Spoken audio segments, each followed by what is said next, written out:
When you come to check out one of the video cameras from the School of Journalism, it will look in a case just like this. What is not provided for you are DV tapes that we use in the cameras and headphones, which you ought to have at all times. DV tapes you can purchase at Best Buy or CVS or really any sort of convenience store, and headphones you can get at Radio Shack for about $12. You should have headphones at all times. When you open the kit that you will get from the School of Journalism, inside should be a video camera, which should have a battery already on it. You should have a spare battery and a wall charger. You should have an external audio adapter.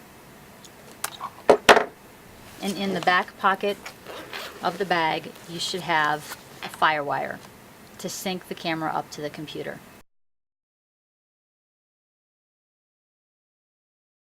Okay, so the first thing that you're going to want to do when you check out the camera is you need to not trust that the person before you charged up your batteries. So there should be a battery on the back of the camera, and there should be another one in your bag. You need to, before you go out to try to use this in the field, make sure that your batteries are charged by plugging in to your wall the battery that's a spare, and going ahead and testing the one that's on your camera just to make sure that it has a charge. Okay, to take this battery off or put it on, the release is on the bottom of the camera. You pull down this release right here and pull the battery out. To put the new one in, you take the edge of the battery that has the ridges, and it should line up with the ridges inside the camera. You hold down the release and slide it in, and it should be secure.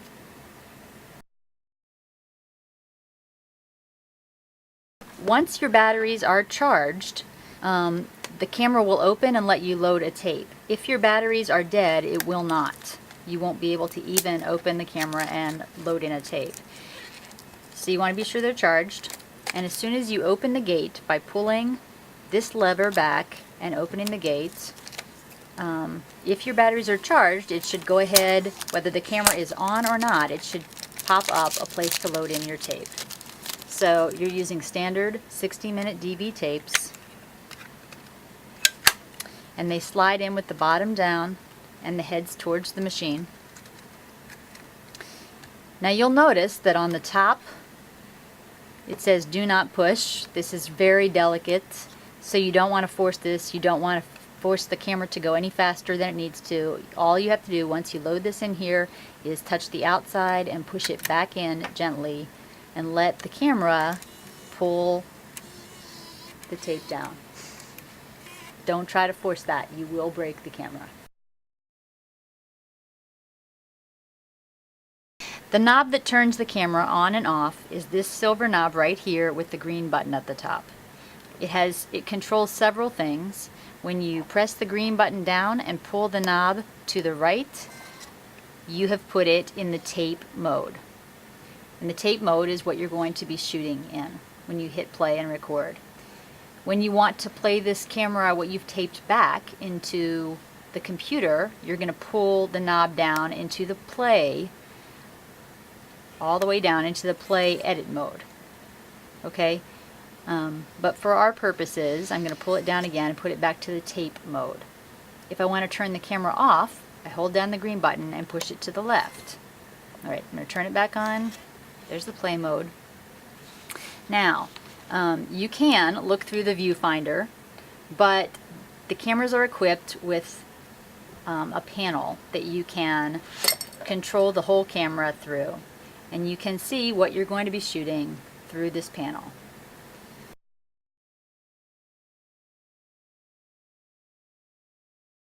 So right above the on-off switch on the Sony Handycam is a wide to telephoto knob that you can shove from left to right to zoom in and out. Alright, you can see that if I have it focused on, or trying to focus on the candy heart in the background, if I push it to the left, it zooms all the way out. If I pull my finger to the right, I zoom in. Notice also that when I turn the camera on to tape, right up here in the upper left-hand corner, it tells me the status of the battery that's on the camera. Right now, it should be fully charged. It also, right beside the battery indicator, tells me how many minutes of play I have before the battery will be depleted. Right below those indicators, it tells me the quality of tape I'm shooting, and in this case I'm shooting DV in standard play. Okay, the last control you need to see on the camera is the start and stop button right here below the on-off knob, and that is what is your record and stop button when you're recording in the field. You hit that to start recording. Notice if I hit it, the record button comes on the screen and tells me I'm recording, and the numbers are moving in the upper right hand corner that tells me that my playhead is advancing and I'm recording the material. As soon as I push it again, it stops the playhead and my recording stops.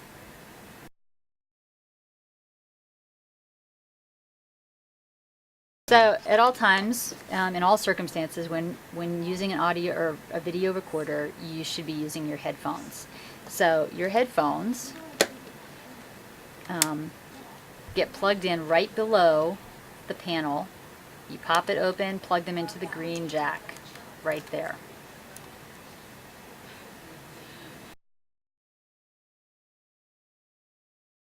Okay, once the camera is on in the tape mode, right below the battery indicator and time you have left on this battery, the DV and the SP that you see in this screen tell you the quality of recording that you are shooting at. This is one of the most important things you'll set on the camera. And it determines whether you're shooting HD, high definition video, or standard play video. So let's access that. You access the menu on this camera by touchscreen commands. In this case, the P menu is what you touch, and it brings up an internal menu. You select the menu button at the top. The menu button brings up all sorts of sub-menus, but to choose high def or standard play video, you want to use the up and down arrows, pulling yourself to the standard set menu, which is the red toolbox. When you get here, you select it, and it pulls up the sub-menu of the standard set. The very first choice is record format. You choose that, and you have the choice of HDV video, high def 1080 video, or standard DV video. If you choose HDV and hit OK, and then you'll see that the record format submenu changes to HDV 1080i. If you choose that, that's the highest quality video this camera can shoot, and it's a large file size. If you go back into that menu and choose the DV and hit OK, that is a lower quality video and takes up less loading space online. If you choose HD, then you're done, and that's the only choice you have. But if you choose DV, you have another choice to make. You go down to the DV menu. Now you can choose whether you want the video to be rectangular, widescreen, or whether you want it to be 4:3 or a more square format. So if you want it to be 16:9 or rectangular, which is the default, which is in almost everything we use now, you will choose the wide select button, select it, and choose 16:9 wide. There are very few instances in which you would use 4:3. Almost always you'll choose 16:9. Hit OK, and you'll go back to the main menu. The button with the U-turn arrow brings you back to the menu, always brings you back to the menu above the one you were just in. So I'm going to hit back, and it brings me right back to the standard set menu. If I choose HDV, and hit OK, and then use the X to exit the menu, you will see that right up here in the left-hand corner of your screen, it is now telling me that this camera is recording high-def 1080i video.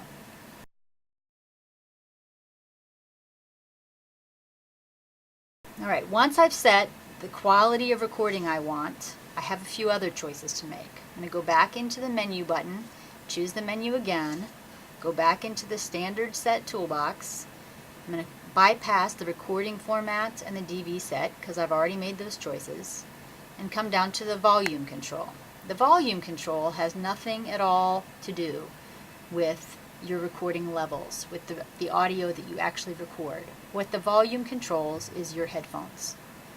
If you feel like you're not getting any audio on your headphones, it's probably because the volume is all the way down. When you pull the volume all the way up, you can make your headphones very loud. Again, this has nothing whatsoever to do with your microphone levels or the levels at which you're recording audio, just how you hear it. Okay, once I'm happy with the volume level of my headphones, I hit OK. And then I choose the mic level. The mic level controls the audio that you are actually recording of your subject. In most cases, you can put this on auto and leave it there. And you can see the levels right there on your screen. And as long as they are right below the 0, right around -12, -6, you're recording good audio. If, however, for some reason, your built-in microphone is not loud enough, you can switch to manual audio and pull it up or down manually. As I said, in most cases, auto does the trick. And we'll hit OK, accept that, go back to the main menu, and now we're ready to actually start setting up to record.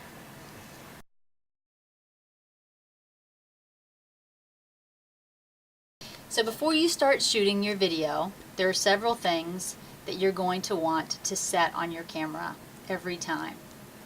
In this room, which is an office room, the lighting is fluorescent.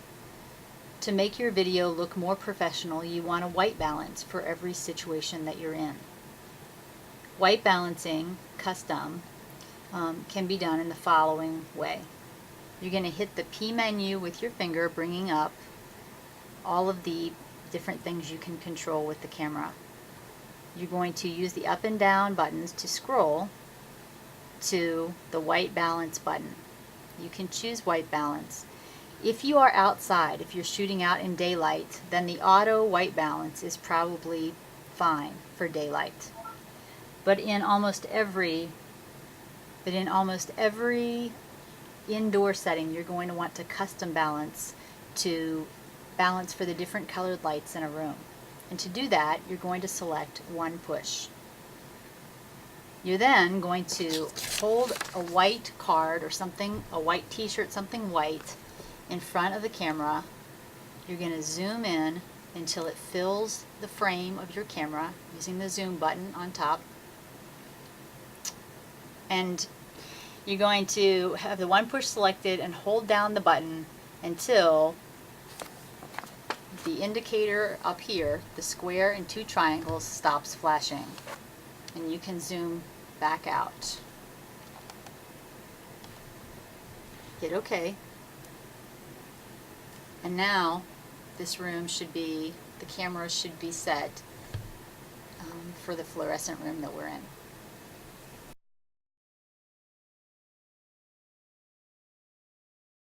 If I hit the P menu again and bring the arrows up and down until I bring up the exposure button, the auto exposure will be fine. But sometimes in a low light situation, you might feel like, just looking at the scene, that it is too dark or too light. And if you feel like the auto is not doing a good job, you can set it on manual and pull it up or down manually. Notice if you do that, you're making the camera more or less sensitive to the light. As soon as you hit auto, it goes back to auto. Hit OK when you're happy with it, and you're back and ready to record.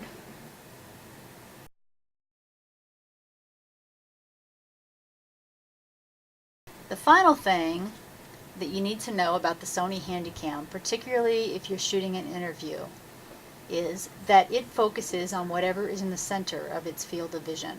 So if I move the camera over here, it stays in focus. And it focuses on whatever is in the center of the screen. Now the problem with that is that sometimes, in fact most of the time, if you're shooting an interview, you don't want to put the person in the dead center of your frame. You want to put them a little bit offset. So you'll need to know how to manually focus the camera. Okay, that can be done on the very front.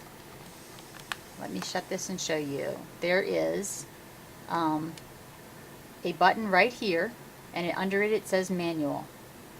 If I press that button, now on the inside it says manual, and it tells me the range that I can focus.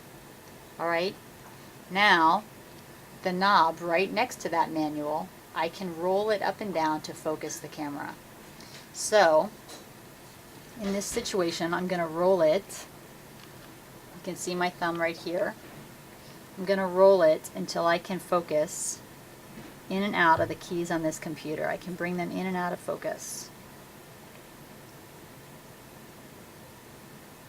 So the way that you would use this in an interview is if you have a person sitting off center, you would zoom the camera in using the zoom control. You would zoom in on their eye, focus the camera on the colored part of their eye until it is as clear as it can be, and zoom back out,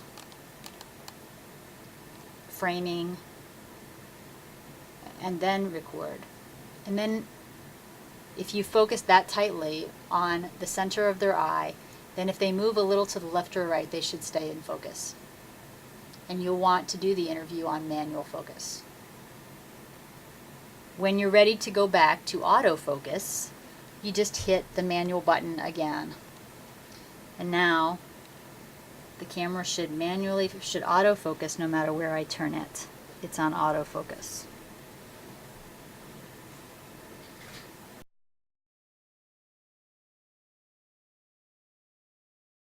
Once you have the white balance, your exposure, your focus, everything set and ready to go, you hit the record button and you're recording. And you can see that the standby in the center of your screen turns red and becomes record, and the numbers begin moving. When you're finished recording your interview, you want to stop the camera. If you're finished with the whole session, go to the knob and flip it to the left to turn the camera off.